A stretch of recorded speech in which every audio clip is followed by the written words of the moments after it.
service. Hello. This is the first plenary that we're holding in the conference, and we decided to dedicate it to the Lebanon issue.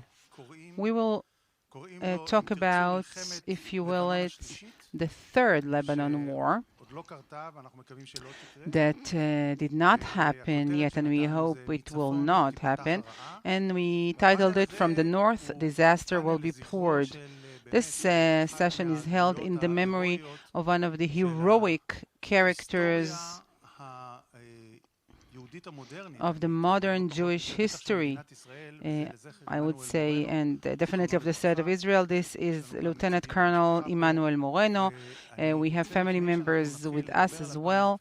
And before we start and before I go into the various contents, I wish to call a dear friend who will say a few words about Emmanuel Moreno of blessed memory. This is Lior Lotan.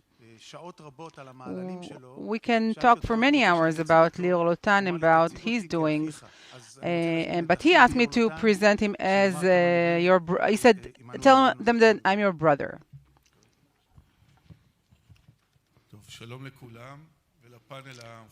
Hello, everybody, and the distinguished panel. My commander, head of the intelligence corps, Mr. Ze'evi, and the founder of the institute, Shabtai Shavit. This panel is in memory of Lieutenant Colonel Emmanuel Moreno, who fell in August 2006 in a secret mission in Lebanon. Because of the special characteristics of his service, there is complete we cannot give any details, and he is the only soldier whose photo cannot be published even after his death. He was born 1971 in France, son of Sylvia and Ilan, came to Israel when he was 1 year old. 1976, his grandmother, Ninette, was one of the kidnapped people on the Air France flight to Entebbe. Because of her foreign passport, she was released with the hostages who were not Israelis, and the information she gave Amiram Levin, the commander at the time of the special unit, she gave some information about the terminal, about the connections between the terrorists and the soldiers of Uganda. It contributed a lot to the rescue operation in Entebbe. Emmanuel grew up and studied in Jerusalem. He was second class of the Bnei Eli school. He was recruited and he got up to Lieutenant Colonel. He studied at Reichman. He is a father of 3 children, Avian, Neria, and Noam Israel, and a husband to Maya. I was thinking, how can I describe the special characteristics and capabilities his roles required him? He was the most sensitive leading point in military activity. And I thought about classical music. Think about this orchestra where each and every artist, every instrument player has his skill, he knows the score ahead of time. But sometimes something fails, something does not work, and the instruments or the music sheet or something in the venue is not operative, and then there's a jazz player coming to the front and starts to jam, starts to do it, but not as a whim, but this was planned. There were many rehearsals, and there's a lot of experience that he puts into it, and he does it until the orchestra gets herself together and continues to play the concert, because this music is something we cannot stop. I knew Emmanuel when he was alive. We shared missions. He was a man with a great belief in the God of Israel, a great spirit, real belief in his place and his destiny in this world, a family man, a man who asks himself all the time to keep on improving himself and his environment. On the night of his funeral, which was held after midnight in the Herzl Mount in Jerusalem, many people talked about him, and also his brother, Rabbi Shmuel, and he said, Emmanuel, for us, you connected all worlds, the Bible, the land of Israel, and the people of Israel. And I think that a person like Emmanuel, who is the symbol after his death, leaves behind him not only his memory, he was a friend, he was a fighter we shared missions with, but he also leaves behind general messages and general insights. And for me, from Emmanuel's life, I take the fact that his spirit, the spirit of the Maccabees, the sword of the Maccabees, they must be with us in each and every generation in order to enable the existence of the state of Israel.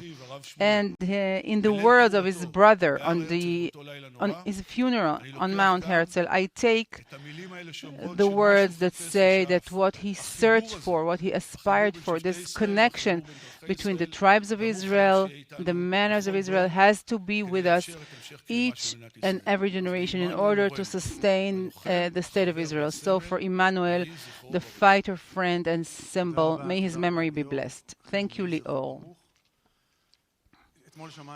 Yesterday, we heard from the head of the Shabak, and today, head of Mossad.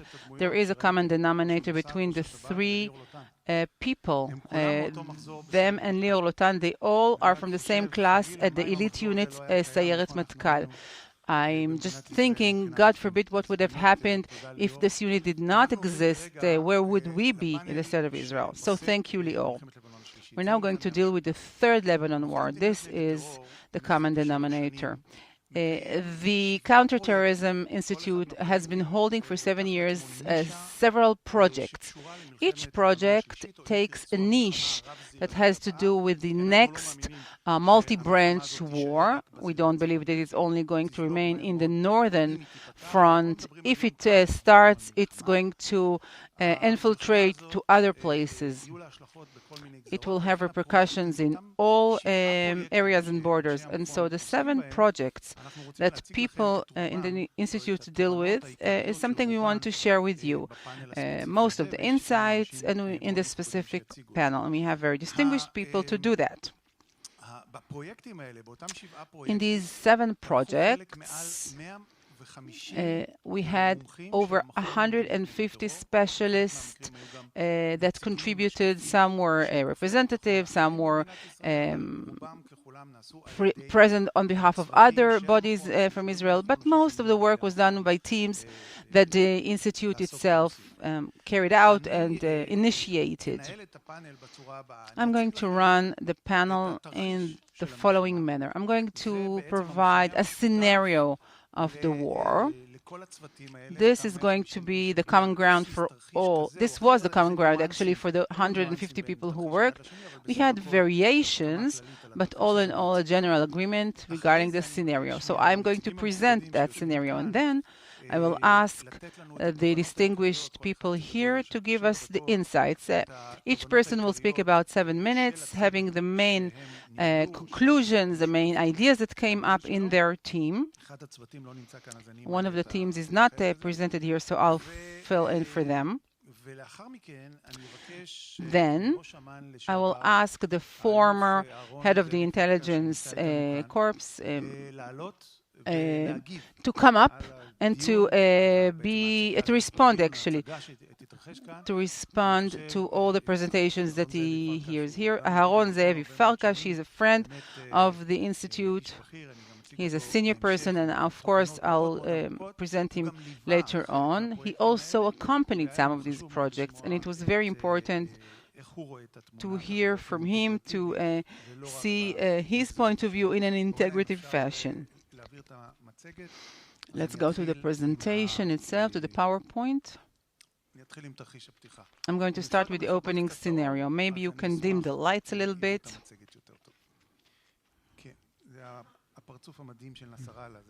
This is the amazing face of Nasrallah. את מגלה את כל הסודות שלי. בסדר, אוקיי. טוב, אז את האור, אם אפשר לכבות, מי שאחראי על האור. יש לנו פה מישהו אחראי על האור. Lights. Okay, lights. שקף הבא. Next slide. בעצם אפשר להתחיל את הסיפור באמירה של So we can הרמטכ"ל, start the story with a statement that our chief of staff, Aviv Kochavi, והוא said. היה כאן באוניברסיטת רייכמן. He was here at Reichman University, המשפט הזה כבר and he said the בדצמבר following already in 2019. December 2019. במלחמה הבאה, In עוצמת the האש next של העורף תהיה war, גדולה. the strength צריך of להתכונן fire לזה on מבחינת home front הרשויות will be האזרחיות, וצריך big. להתכונן We לזה have to be מבחינה ready מנטלית. as far as the civilian authorities are concerned, and mentally we also have to prepare. A big portion of missiles and rockets statistically will not הם לא יפגעו בדיוק במקום harm שבו האויב exactly מתכנן, where the אבל enemy מכיוון שמתכוונים targeted, לירות but טילים because they ורקטות intend to בשטחים fire פתוחים missiles and rockets וערים on מרכזיות, אז יהיה לזה areas אפקט, and יהיה main לזה cities, נזק, it's going to have an effect, it's going to have a לזה נזק damage, גדול and ומשמעותי. perhaps I can add it's going to have a very big and meaningful damage.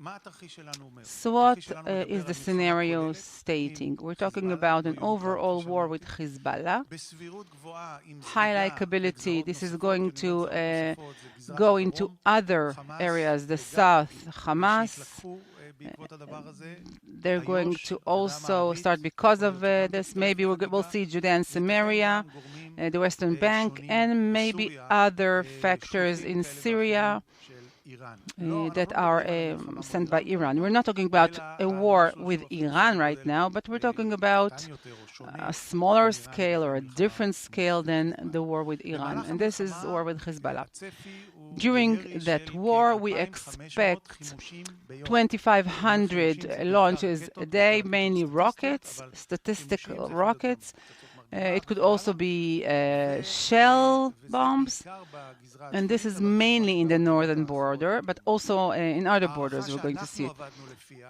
The מדברת going על assumption סדר said גודל של 100 that אתרי הרס ביום, 100 בעורף demolition הישראלי, sites, 100 sites that are going to be damaged ההיקף a day הבלתי מתקבל על in הדעת Israel של because הירי of הרקטי. אני לא מדבר the כמובן מה ייגרם scope of ללבנון באותו missiles זמן. and the number of missiles that will בעזה be באותו fired. זמן, כל אחד I'm not יכול talking לשער about את what's דעתו. happening in Gaza at אני the time. You מסתכל can רגע all על imagine העורף what's happening there, הישראלי. but I'm just אנחנו talking מדברים about על Israeli 100 home הרס front. ביום. If we תכפילו talk את זה about במספר 100 ימי sites הלחימה, per כמובן day, אף אחד לא that יודע להעריך כמה multiplied זמן by ייקח number עד of days of שמלחמה כזאת war, no one תיעצר. can יש tell כאלה when שאומרים this is שהיא going to תיעצר stop. מהר, Some say it היא will stop תיעצר very כל כך quickly הרבה because הרס, it's going to כל create כך so הרבה much נפגעים משני damage and הצדדים, so many שהיא casualties תיעצר on both בלחץ sides בינלאומי that מהר מאוד. international אנחנו pressure יודעים will שזה עדיין make it ייקח stop זמן. very quickly. Others say it's going to take לדבר time. במונחים של שבועיים, שלושה, I think לא talking מופרך. about 2 or 3 weeks ריכוז מאמץ is גדול quite reasonable. של חיזבאללה A והאויבים האחרים concentrated effort of לבצע Hezbollah פגיעה and other מדויקת enemies to וכואבת, have a very painful, דווקא targeted בבסיסים, בסיסי צה"ל, ובראש aiming and ובראשונה harming בסיסי תל אביב, כדי IDF לפגוע בזרוע bases,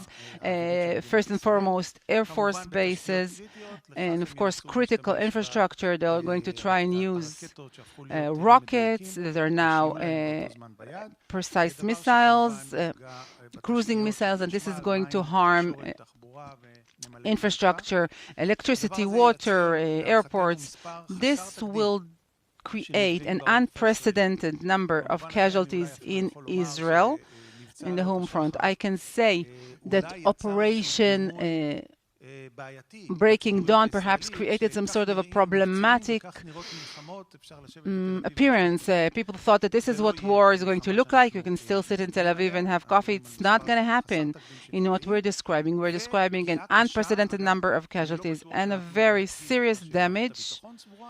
Well, I'm not certain that we are representing what the security system is thinking of, but we think that this is going to harm the functionality of the Israeli market, the movement in the roads, and dealing with casualties, and the capability of consuming information, communication, and supply of water, food, and medicine. This is a very grave scenario, but this is not the most extreme of them. We could have gone even further, but this is not what we did. And the last point regarding this scenario is that we assume that this is not going to be like the Second Lebanon War of 2006. I would call it the Ba'da Ba'da, meaning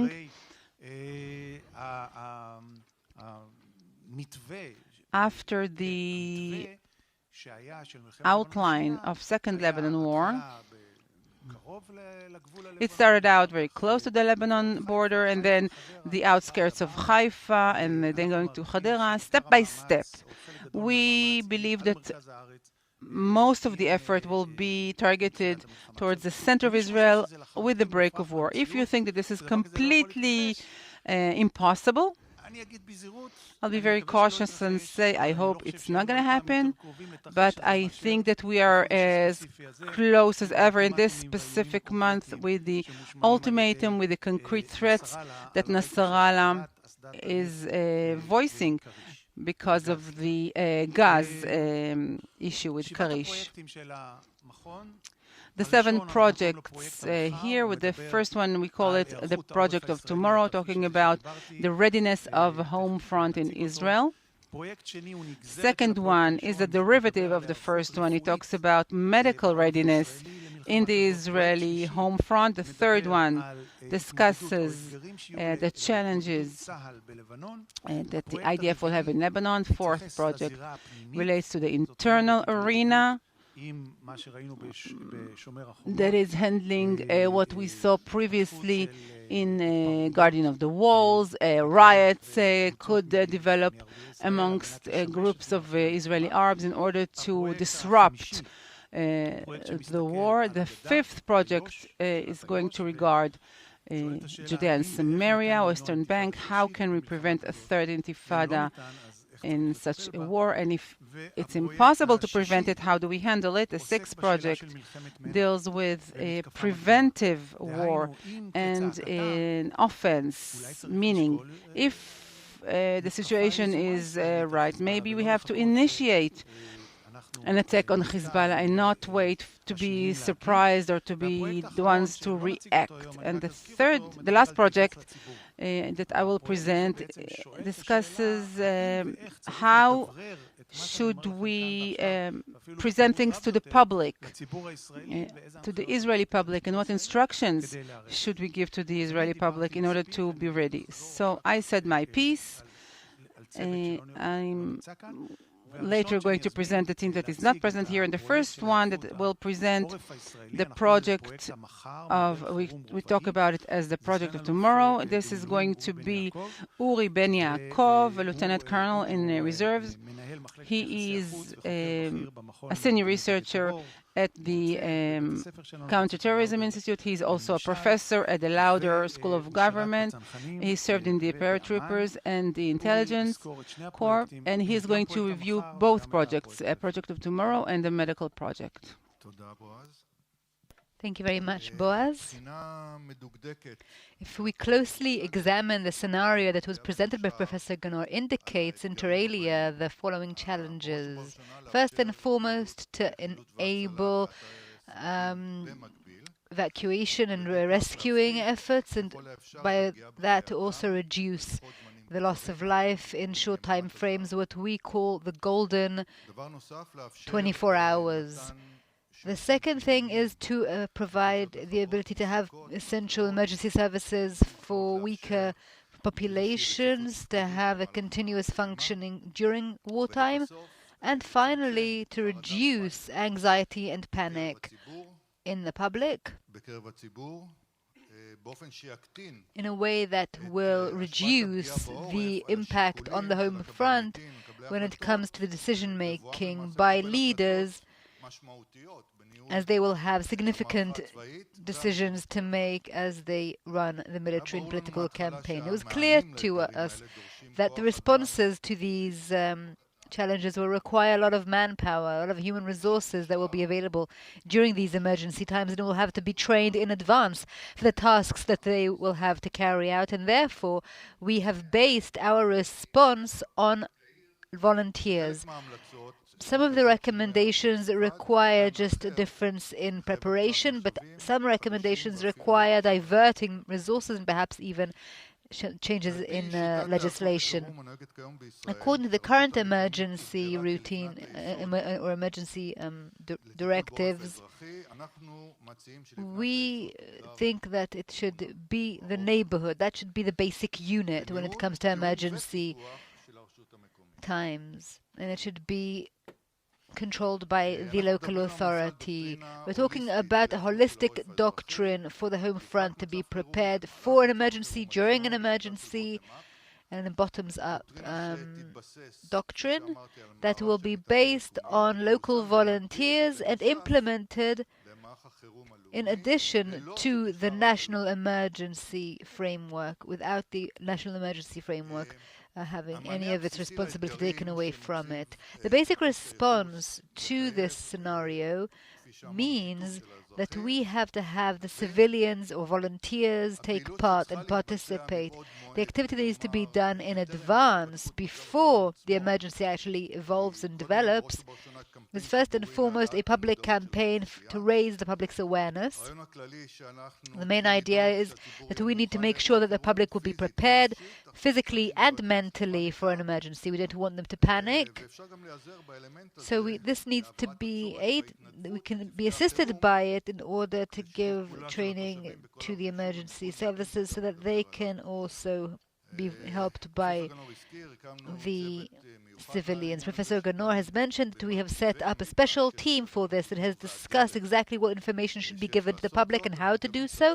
We're hoping that this team will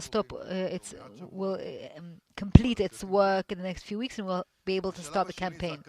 The second part is to set up the regional emergency teams. They will allow functioning to continue throughout, and they therefore the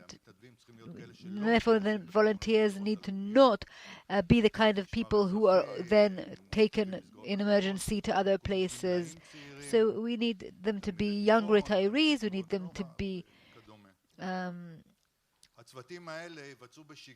be graduates of high schools and so on. They will have stations manned before the emergency. They will do maintenance before the emergency time begins.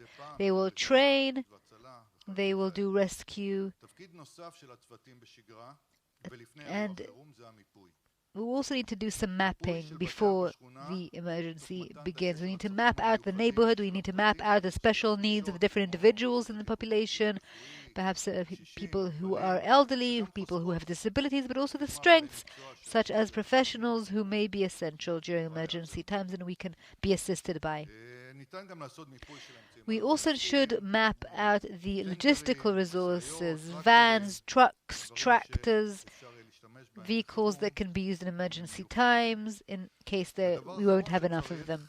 And the final thing that needs to be done is to make sure that the public itself is acquiring emergency kits. We need to give them very clear directions as to what they need to buy before the first days of war begin, and primarily to have enough water and food until the point when we will be able to give more supplies and such things that we need to prepare for. During the emergency time itself, the teams will be busy carrying out various tasks, some of which will be done independently, others will be done with the help of the local authorities. Helping the Home Front Command or the urban units in rescue attempts to help disconnecting gas and electricity pipelines from the origins, feeding them if something is destroyed, mapping a destruction site, how many are trapped, who is trapped, marking this area as a dangerous area, training new volunteers who will arrive during the crisis, during the emergency. We're calling it spontaneous volunteers. Beyond the directives that should have been given to the population beforehand in terms of having enough water and food, the regional team will also have to mobilize or to transfer water and food to those who cannot get to water or those who are in shelters, and also operating the water stations if these will be opened. The same is true for food.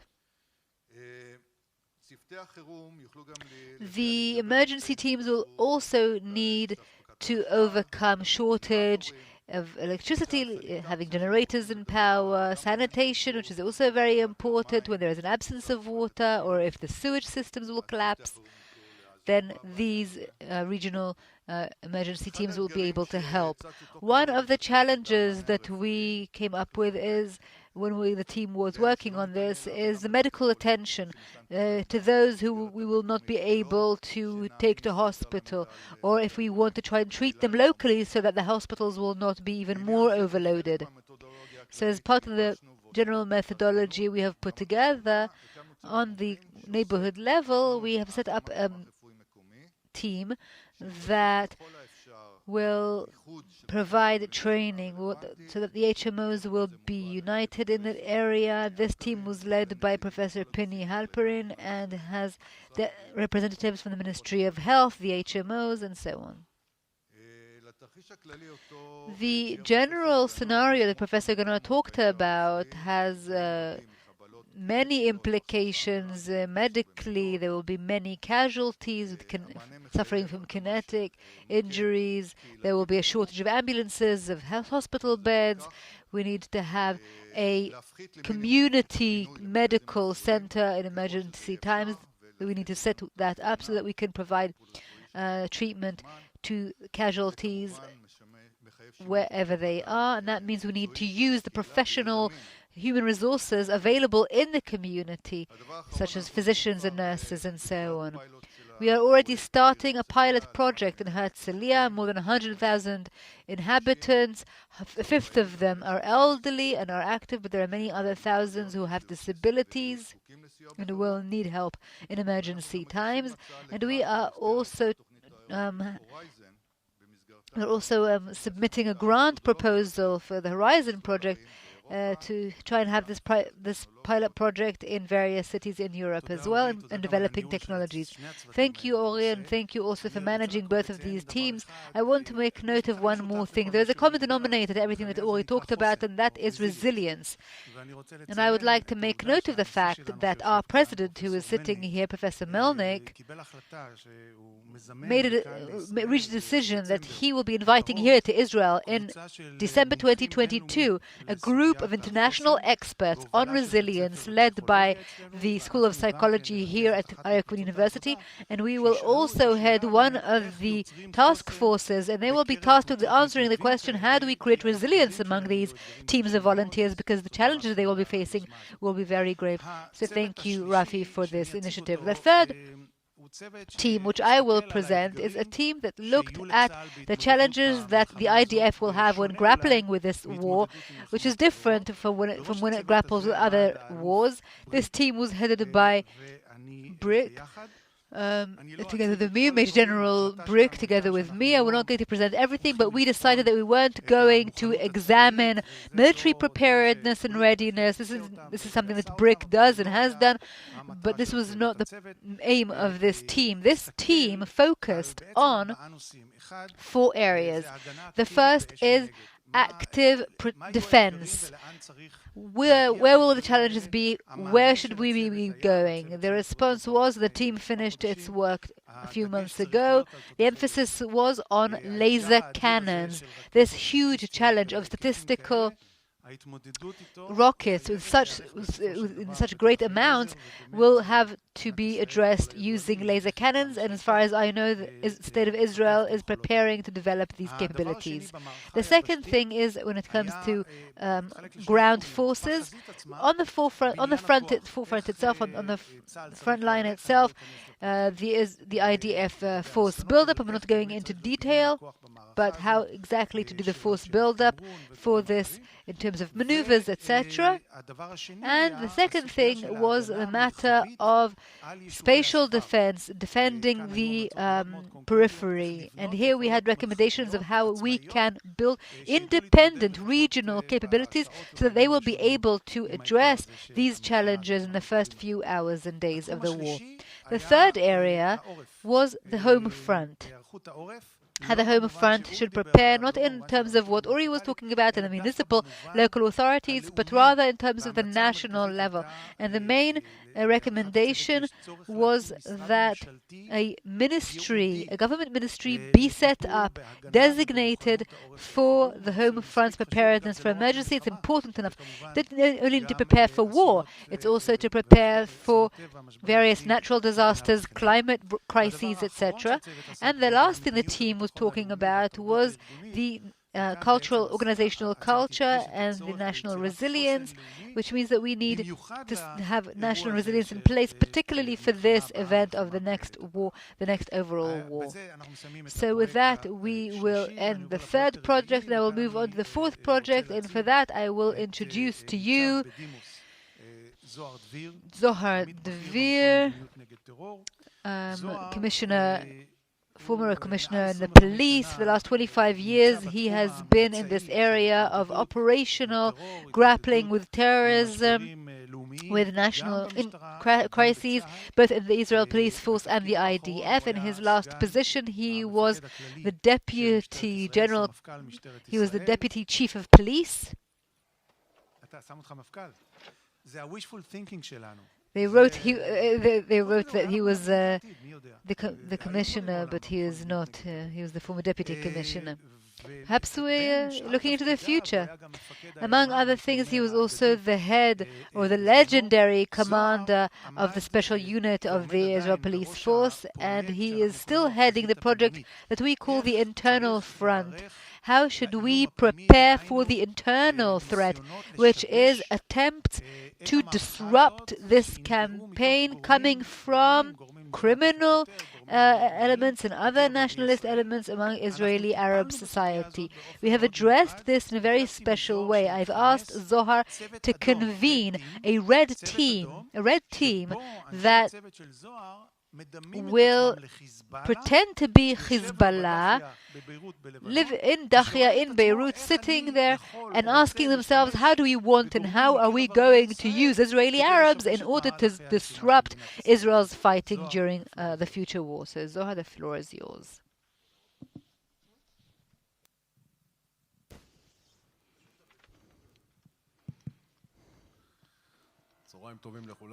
Hello. Thank you very much for the rank you gave me. It paid off to come here today. As Boaz said, we recruited a red team, so to speak. We were looking from the eyes of the attacker, in this case Hezbollah.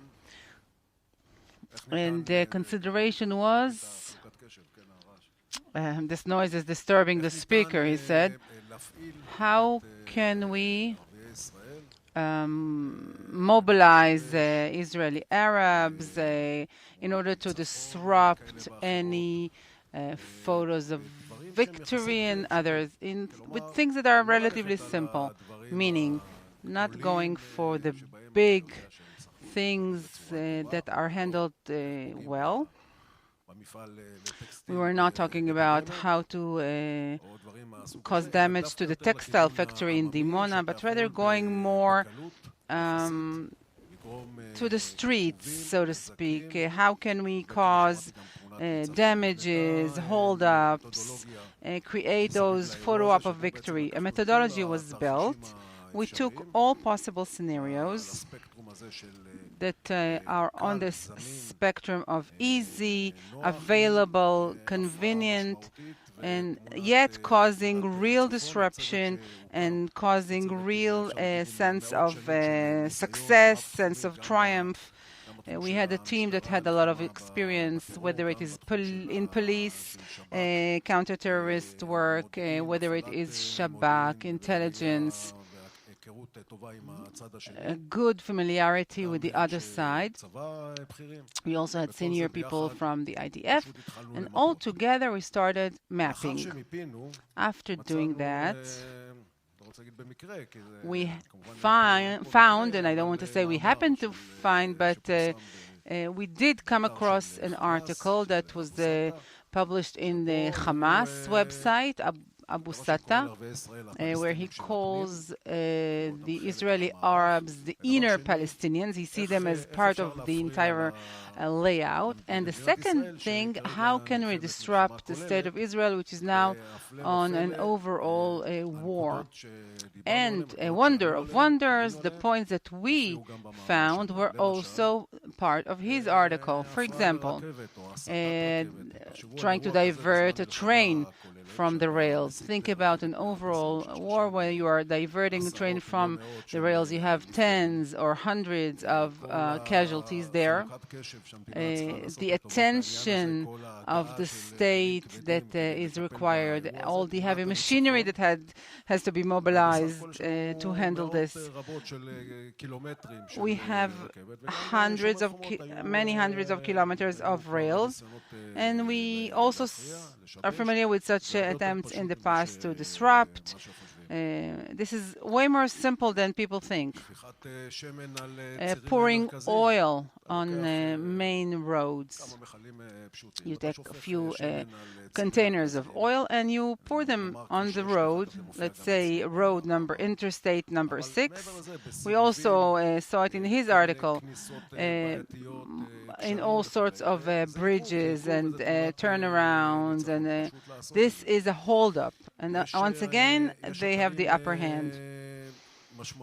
There are very meaningful or even strategic sites that are very close to Arab population. For example, Leshem. Leshem's border is bordering with Sakhnin. Think about 100 of people. Let's talk about even women and children, and they are disrupting the operation of Iron Dome that we have heard are located there. The various sites of Iron Dome that are all around. You know, today it's simply a barbed wire, and they counter the fact that people don't want to interrupt and don't want to cross this wire. What happens when people do? We know the great advantage that Iron Dome provides the government in Israel, how much we can absorb when we are under missile attack. I don't want to tire you. We took several milestones like that. We put it on a scale of how easy it is, what sort of initiative does it require. There are other places where you would think in order to cause greater damage, they would need explosives. But we were directed towards the more simple way. We didn't want to think about something that people didn't think before, but with a very clear mind and with no special intent, let's try and map this out.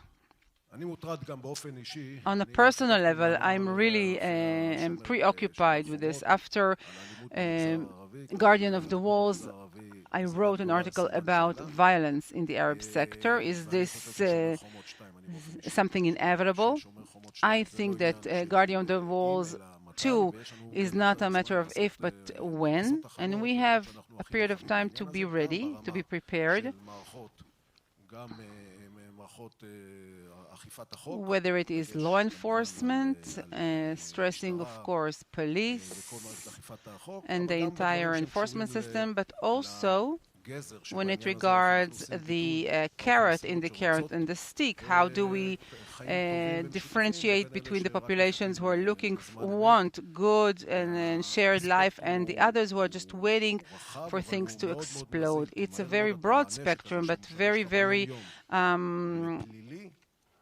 flowing. Something that is criminal, if you add some sort of a national or religious element, it could divert and be going towards Jewish causes, let's call it like that. So I'd like to thank the entire team.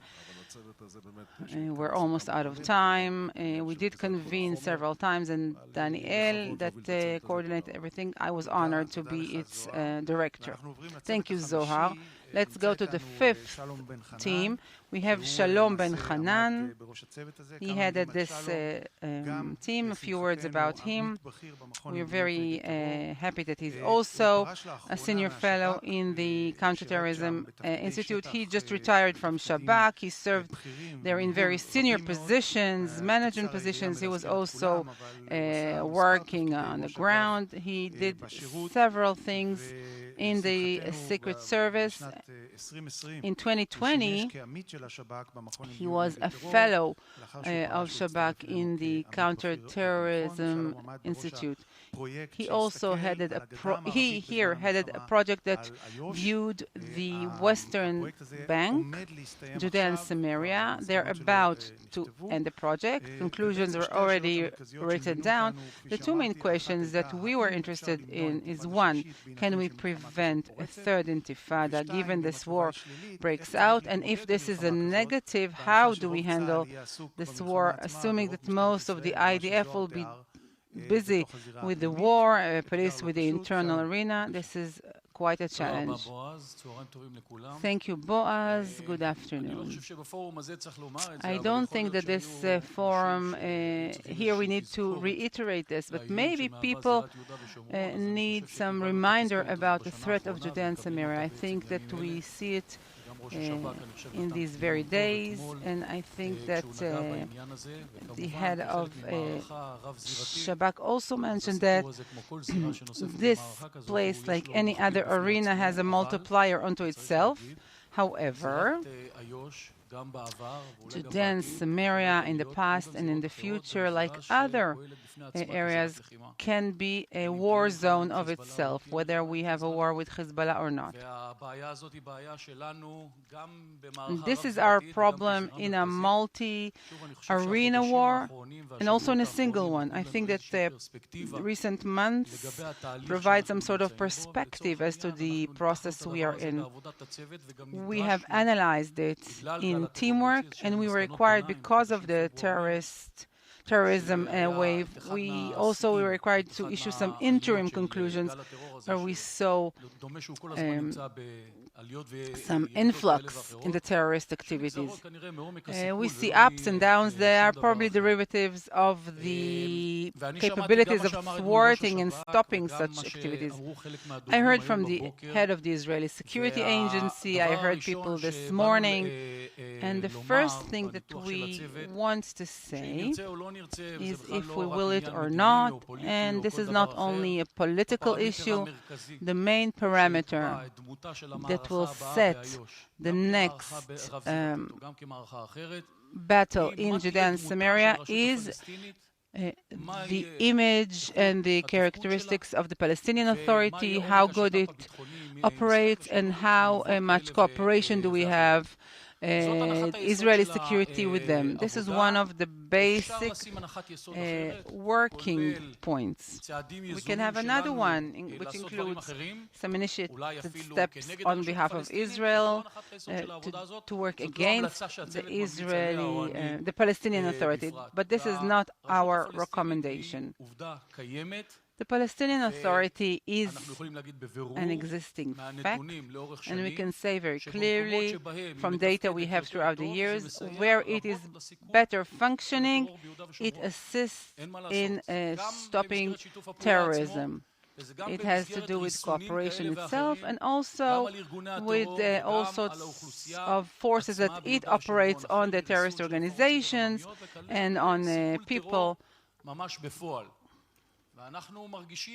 And recently we have been feeling that we are from the worst angle of things. We feel how meaningful this is, because the more stability is eroded on the Palestinian side, we see a rise in the level of terrorism and its effectiveness in Israeli home front and definitely in Judea and Samaria. And so, when we analyzed work, we had three possible scenarios that we have to consider. Ultimately, we have to consider the most radical scenario. The first scenario said The Palestinian Authority is maintaining some stability. It is still meaningful in the arena. It is still cooperating to some extent with Israel. It is preventing a rise of Hamas. It is preventing terrorist activities. It is preventing anarchy. It is preventing lack of governance that already exists. This is one scenario. The second one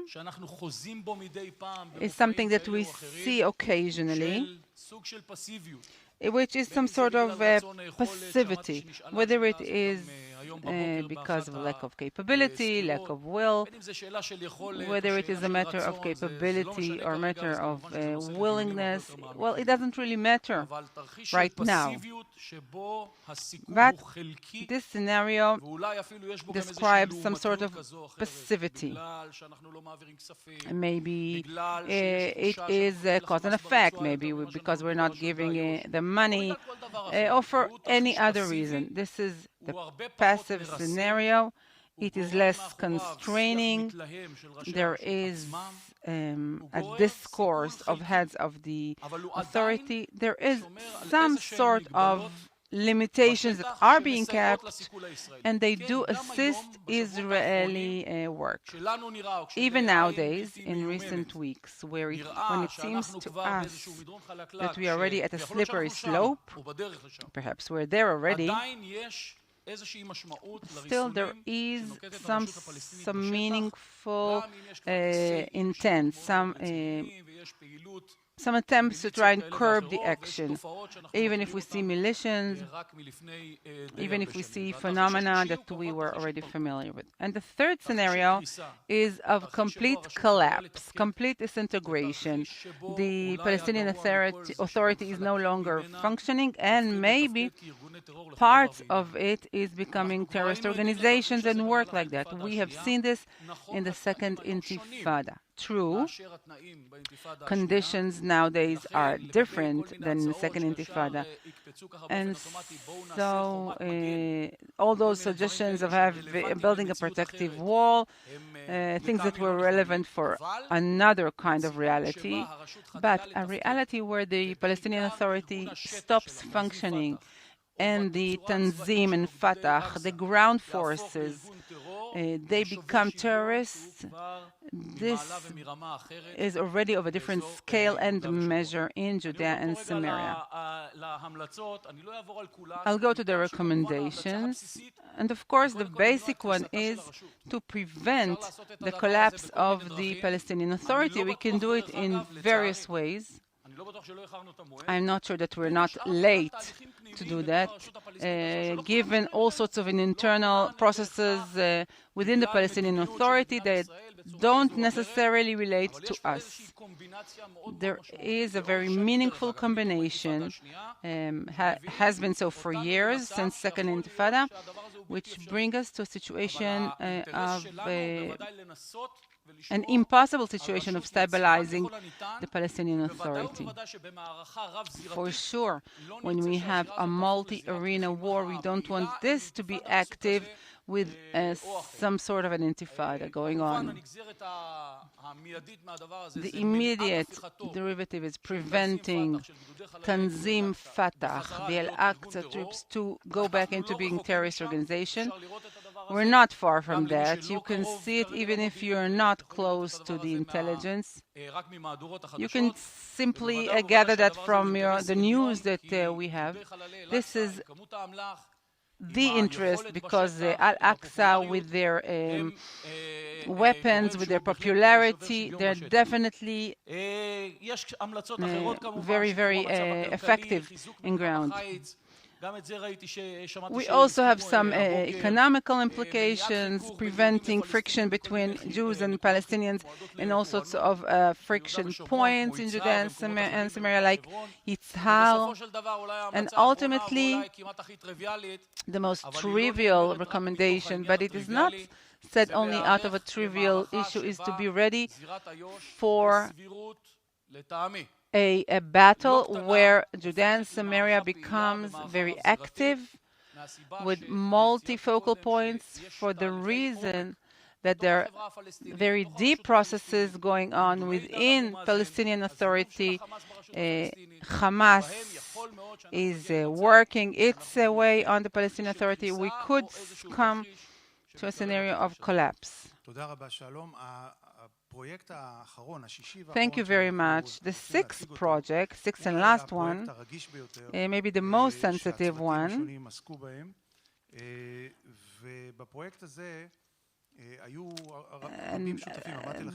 In this one, there were many partners. Altogether, we had 150, but in this project, many people partook. The head was Naftali Granot, an associate in the Institute, formerly deputy head of Mossad.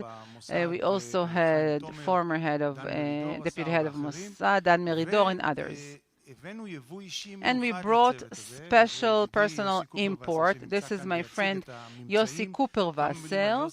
A few words about him. If you just landed from Mars, Brigadier General in Reserves, Yossi Kuperwasser. He headed research division in the military. He fulfilled many intelligence various roles and also served as General Director of the Ministry of Strategic Affairs. As I said, this may be the most sensitive of all, and the one who can handle very sensitive explosives is Yossi Kuperwasser. Thank you, Boaz. This is indeed a sensitive topic, and we talked about a preemptive attack, but we also talked about a broader definition of a preemptive war. But we quickly realized that we cannot justify a preemptive war in terms of the legal aspect, after we got a review from the legal aspect, and therefore we focused on a preemptive attack. The problem is, is that you can quite likely say that the enemy is indeed about to act against you, and so you are taking action in order to prevent them from doing it. And a preventive, that's a difference between preventive and preemptive, when we don't know for sure that the enemy will strike. And this difference is important. So our aim was to look into the threats, not only by Hezbollah, posed by Hezbollah, but also by Iran. We wanted to see whether the threats posed by both Iran and Hezbollah, and in view of the scenarios that Boaz Ganor talked about at the beginning, can we talk about a preventive attack, so that we can be the ones, the first to attack, and we need to see whether this scenario justifies it. The second goal we had was to encourage discourse on this topic within the system and also outside it. And I have to say that if anyone has heard what was said by the outgoing commander of the Northern Front, of the Northern Command, and also Chief of General Staff Kochavi, when the new commander of the Northern Command assumed position, then it looked like they had read our paper. So the outgoing commander said there is no need for a preventive attack. Hezbollah is under restraint. Hezbollah is deterred. Lebanon is not in good shape. Hezbollah is weak now, and therefore there is no need to take such initiated Israeli action. By contrast, the Chief of General Staff said that the IDF will not stand by with any attempt to try and hurt Israel, and this will be addressed with either a preventive attack or a counter-attack. So that means that this debate is ongoing also in the IDF, not only in the public discourse, and we wanted to contribute to that. And the Chief of General Staff said also the plans are ready. And what we recommended, and we'll rush to the bottom line, is to be prepared for this opportunity, for this possibility. Whether we decide to act upon it or not, we should be prepared for it. And we're saying that as long as the deterrence remains, we continue to preserve deterrence vis-a-vis Hezbollah, we should continue the current situation. If the Hezbollah is not going to attack us, we shouldn't be the ones to initiate a preventive attack. However, at the same time, we also know that there are certain scenarios and situations that will cause escalation and deterioration, and therefore we need to be the ones to offense. For instance, one, Iranian breakout to nuclear weapon. If the Irans will entrench themselves, they become a component in the deterrence, in the capabilities that they have built within Hezbollah. So in order to weaken Iran's capability to take action, perhaps Israel will take action against Iran and do so in order to deter Hezbollah. The second possibility is a breakthrough in Hezbollah's force buildup. Now, we don't have red lines, that's not what we're talking about, but we want to see a kind of breakthrough. If we see Hezbollah's appetite to take action against us, then we will take action due to this breakthrough. And we're seeing it now. We're seeing Hezbollah building up its force. They are feeling that Israel is under some sort of distress, and therefore they want us, or they actually want to threaten with taking action and to be quite determined and say that they're actually going to act upon this threat. And this, of course, requires us, if it's really based on their ongoing force buildup, and that's what Nasrallah is saying, at least, we have to look into the possibility of taking preventive action. And another possibility is escalation, proper escalation, not just talking, but also forces being moved to the borders and so on. And that might cause us to look into the possibility of taking action before then. Why do we think that we should be talking about that? Because this campaign that Iran and Israel is engaging in is taking place when Iran is trying to cause damage to the Israeli home front through Hezbollah. And so this war between wars, and the war between wars was a big achievement that the outgoing commander of the Northern Command was boasting about. But it's true that it's a good thing and that it is a big achievement, but it is not really stopping Hezbollah. It has maybe stalled them in southern Syria, but we're seeing how determined Iran is, and how much weapons they are sending their way, and that reflects the senior position or the high priority that Hezbollah is given by Iran. And Hezbollah, on their part, is committed to Iran, and even though they are also driven by their own Lebanese interests, some of which are restraining, they are still trying to expand this equation by improving their capabilities, as we have seen in the Karish affair. So we're thinking that a preventive attack will have some advantages in terms of the surprise, in terms of the ability to address Hezbollah's powerful components. But if we will be able to go against its capabilities, if we will be able to perhaps curb 70% of Hezbollah's capabilities by initiating a preventive attack, then, given the number of rockets Hezbollah has, and given other capabilities it has, even then Hezbollah will still be a very significant enemy and adversary in terms of its ability to cause damage to the Israeli home front. However, dozens of percents less of capability is important, it's substantial.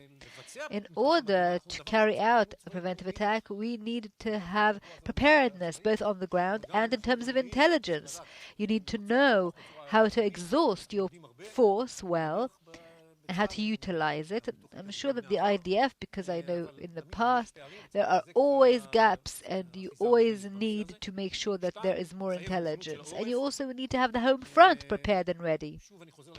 And again, I'm going back to those dozens of percents that are, decreased in terms of Hezbollah's capabilities. And there is a debate which we have had when we talked about this in the system. We talked about how much of a percentage is harmed by this surprise attack. And also what we need is legitimacy, both domestically and also internationally. but also legally and politically, which means we need to kind of prepare things to kind of train this, and Hezbollah is helping us with their statements, saying that they're going to attack us, but we also need to do some work here in Israel. So the bottom line is that Israel needs to be prepared to take this preventive, initiated action, and to be prepared and to be ready, and we need to curb Hezbollah's capabilities so that later there will be a long-term change, so we will not be able to go back to where we are today. Thank you. Thank you, Yossi. I really do think that there is no single organization in Israel that over the last 3 years has looked into this in such an in-depth manner and from such diverse and different perspectives when we're talking about the next war in the north, like the ICT. And so you have kind of gotten a glimpse into what 150 experts can do when they think about this together. But somebody needs to be an umbrella and to put this together. And for that, we have brought here the respondent, Major General in Reserves Aharon Ze'evi Farkash, former commander of the Military Intelligence Directorate of the IDF. And if anyone kind of follows the IDF Intelligence Directorate knows that Aharon Ze'evi Farkash really was one of its heads who was a leader. He grew up within the Intelligence Directorate, unlike many other heads of the IDF Intelligence Directorate. He was also the commander of the of Unit 8200 beforehand, and then he was appointed commander of the IDF Intelligence Directorate, and thankfully he was willing to come and give us an overview of everything we've heard.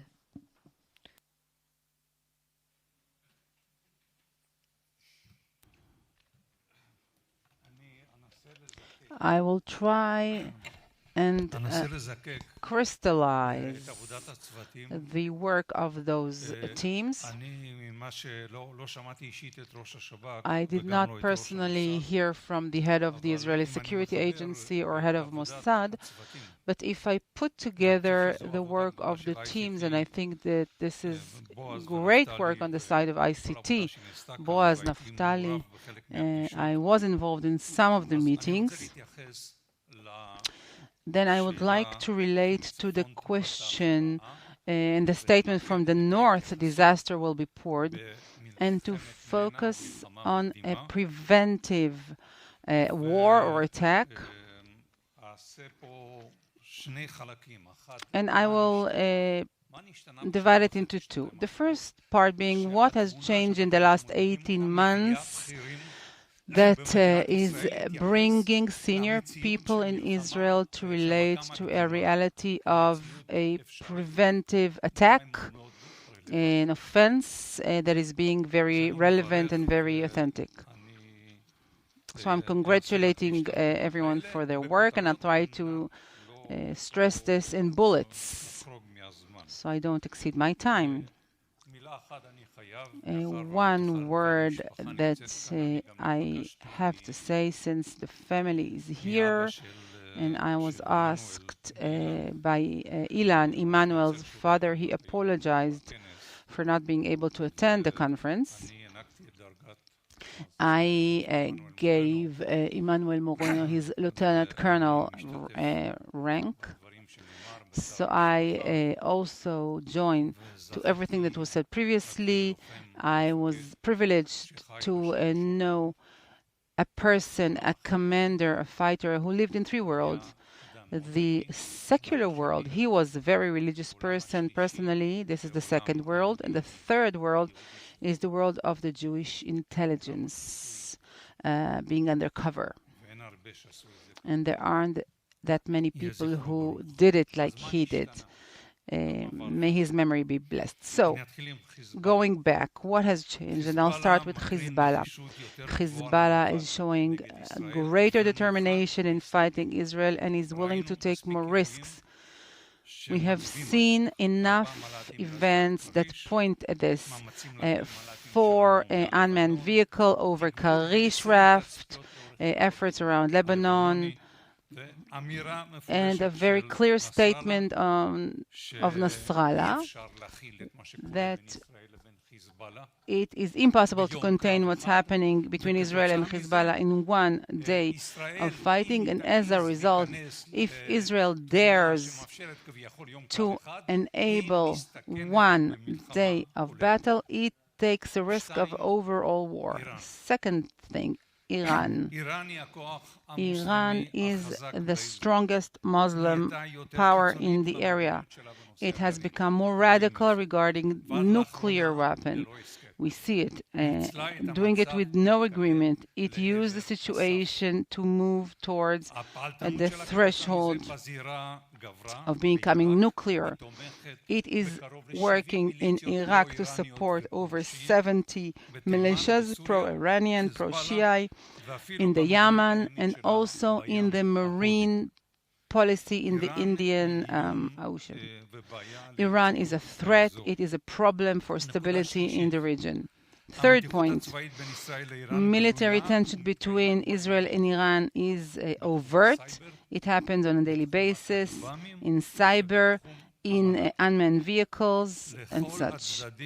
All sides and all terrorist organizations seem it legitimate to work in these arenas and to launch towards Israel. We will not be surprised if an Iranian unmanned vehicle will attack targets in Israel, in the home front.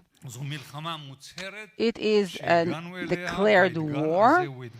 We are there, and this is a huge challenge. The fourth one is the connectivity between the various arenas. We are talking about 5 or 6 arenas. We heard of Judea and Samaria, fight over Al-Quds, Jerusalem, Gaza, even the mixed cities in Israel, Hezbollah. So there are several arenas, and the difficulty of separating one from the other, of disconnecting other arenas one from the other, this is becoming more and more complicated. And so the challenge of connectivity between the arenas is a huge challenge. And the last point, what has changed? The status of Israel in the region gained strength, the Abraham Accord, normalization processes, the interest in the Palestinian issue that, as Ganor, Iranian are sitting not only with Americans, but are also talking to Arab commanders in the Middle East. And of course, the very meaningful economic connection that are developing because of the gas rafts in the eastern side of the Middle East. Maybe one more word, and then I'll go into the significance and meaning of all of that. In recent year, we have seen very clearly the difference between interests of Israel and those of the United States. And I don't have to tell you what the implication of different interests between us and the United States are when we are dealing with this challenge. And this is not only relating to the nuclear issue. So I'm not going to go into detail. I think it's quite clear to you. But I want to talk about the meaning of the change that had transpired. A military battle, even of a single day, could lead to an overall war.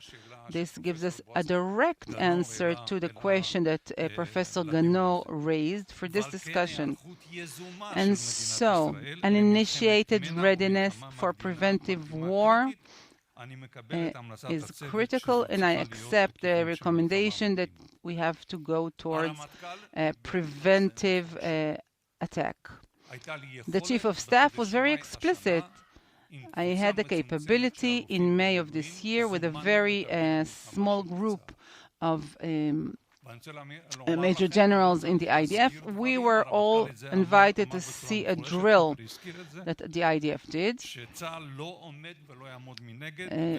The Chief of Staff said that IDF is not going to stand still, and any harm, any thing that touches any of the arenas will be answered with a very, very intense reaction. So what are the critical things that have to be stressed when we build the IDF, when we operate with the IDF? First thing,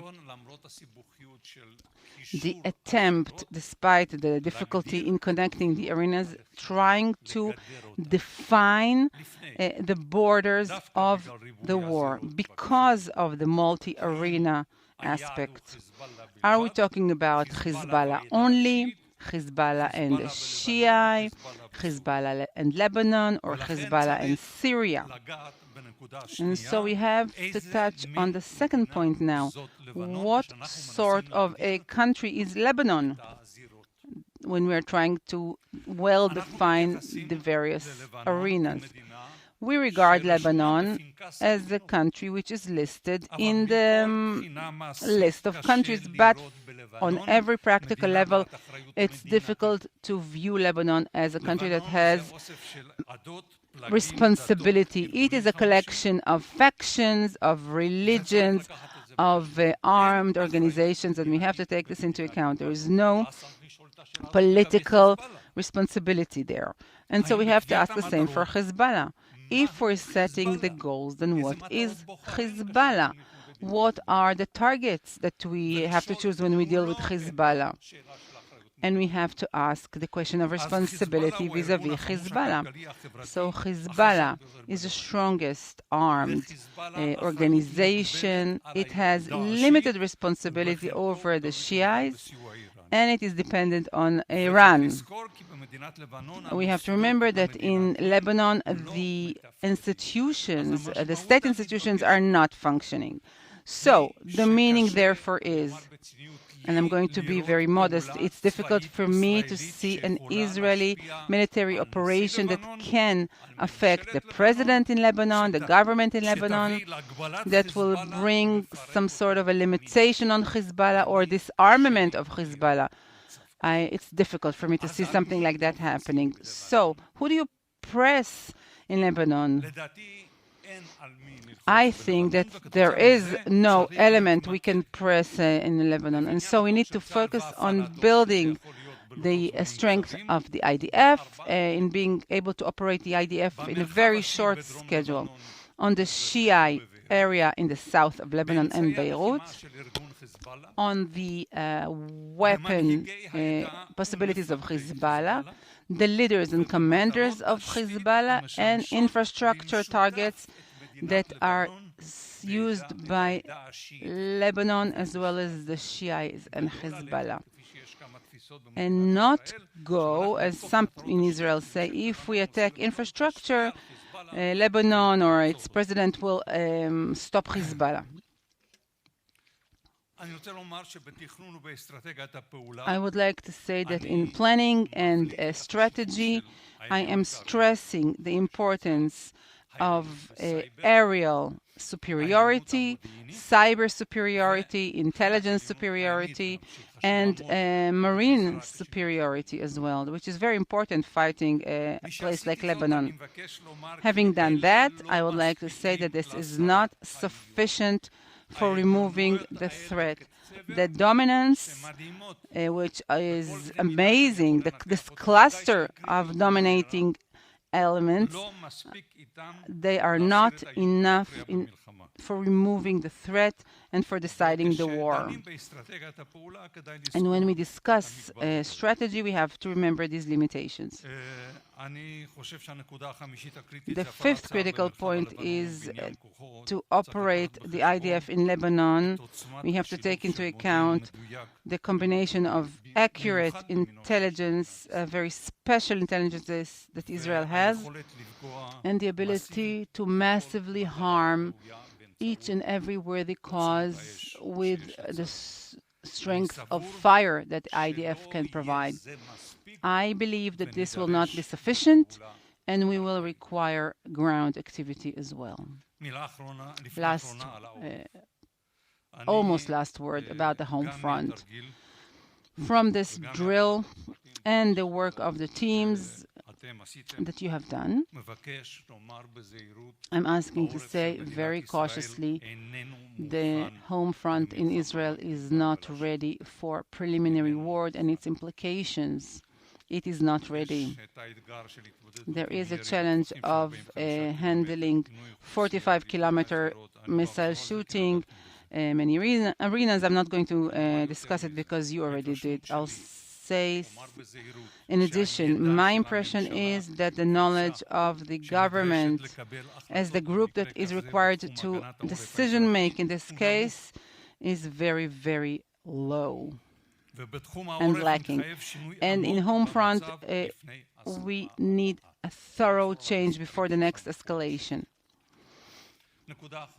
Last point. This has to do with the ability of the governments of Israel to handle the topic of a preliminary attack.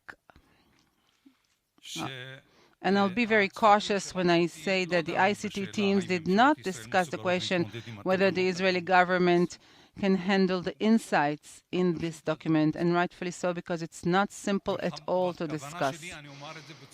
And I'll say it in a responsible manner. This is true for all governments in Israel. Fundamentally speaking, as is reflected from the documents that were written down, this entails an overall view which looks at Israel government and the army as one system, and the components that touch upon its internal situation and the situation outside its borders. Bottom line, readiness for a preventive war or preliminary war with Hezbollah necessitates an overall analysis of the readiness of the government of Israel, home front, and its army. This process is critical to the security of the state of Israel in a time where Hezbollah is closer than ever to escalation. The work that was done here at the ICT is calling us, this is how I interpret it right now, and also calls the government of Israel to be ready to draw conclusions and to fulfill its responsibility. Thank you.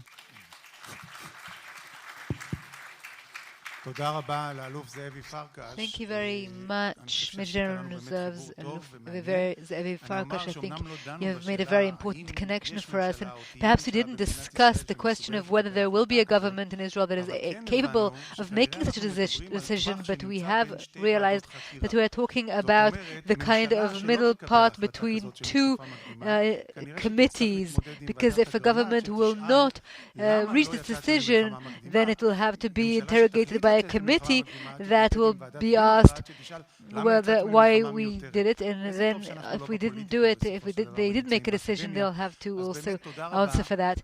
So thank God we're not in politics within the academic world instead. So thank you, Yossi, Kuperwasser, Ben Yaakov, Zohar, Dvir, and Shalom ben Hanan. We have given you a review of what the ICT has been doing in the last few years. The question of why the ICT is talking about this matter maybe is a question that should be asked, but the answer is Hezbollah was and will be a terror organization, and therefore it is addressed by the ICT. Thank you very much, and you enjoy lunch.